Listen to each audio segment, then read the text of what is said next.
Quel est votre avis sur la tenue des commissions de révision des listes électorales? Ça s'est passé comment? Ben, des retours qu'on a eu, quelque part, on a dit que le représentant de l'État, avec les gens de droite, ont voté d'une seule voix. Et forcément, il y a des dossiers qui méritaient un peu plus de profondeur et pour bien regarder les choses, on voit qu'il y a à ce niveau-là, c'est devenu complètement assez difficile de discuter aujourd'hui avec l'État. C'est-à-dire que c'est ça, c'est la droite, le camp loyaliste et le camp indépendantiste face à l'État. Hein? Non, aujourd'hui, pour nous, on considère qu'aujourd'hui, le troisième partenaire ne joue plus son rôle de neutralité qui devait être là pour la bonne application de l'accord. Aujourd'hui, il a choisi un camp aujourd'hui. Aujourd'hui, l'État, il a choisi le camp de la droite. Et nous, on s'interroge aujourd'hui, on a signé tous ces accords.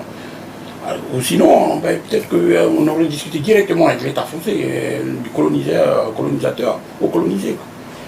Alors, qu'est-ce qui est possible aujourd'hui? C'est l'impasse là. C'est l'impasse ou il y a une sortie possible? On peut parler? Il y a quelque part, et nous on essaie de garder de la sérénité parce qu'on continue à espérer qu'on peut ensemble construire ce pays, qu'il y a des possibilités. Aujourd'hui, le choix des deux drapeaux, pour moi c'est un choix très fort. Le fait de dire que quand on lève le drapeau kanak au même niveau que le drapeau français au niveau du pays, et ça, je salue aussi l'initiative de Pierre Froger.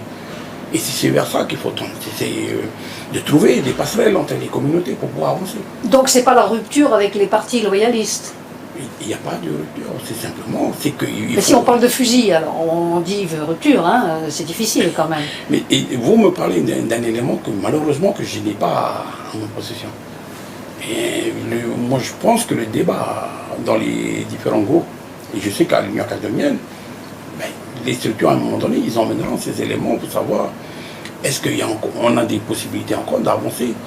Et j'estime qu'aujourd'hui on a fait un bon bout de chemin ensemble, qu'il est toujours bon de continuer à travailler, à ramener les populations ensemble, parce qu'il faut construire ce pays ensemble. Et forcément, il y a des interrogations qui sont posées. Et forcément, quand M. Ouamitan interpelle fortement les choses comme ça, parce qu'on considère que ce que nous on a signé, ce n'est pas ce qui est en train de s'engager aujourd'hui au niveau de l'État. Alors vous évoquez Ouamitan encore une dernière fois, il a dit aussi qu'il n'y avait plus de compromis possible.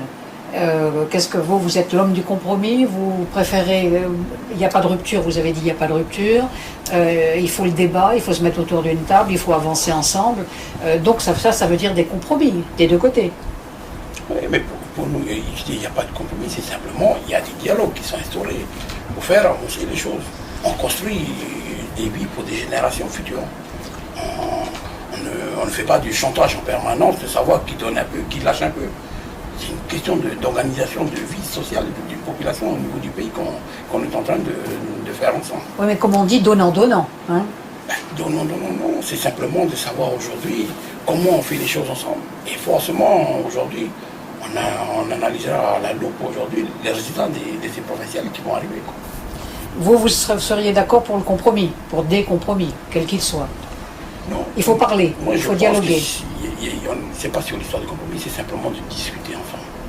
Et ça revient à peu près au même. Hein. Quand on discute, ça veut dire qu'on est d'accord pour faire un pas vers l'autre. Ben, discuter, ça ne veut pas dire des compromis. Discuter déjà, c'est de savoir est-ce qu'on comprend la personne qui est en face de nous. Et après, forcément, il y a des propositions qui viennent de part et d'autre. Donc là, on en arrive à des compromis. On arrive à des discussions qui peuvent être positives, qui doivent permettre de tirer les populations vers le haut. Merci, Monsieur Terre.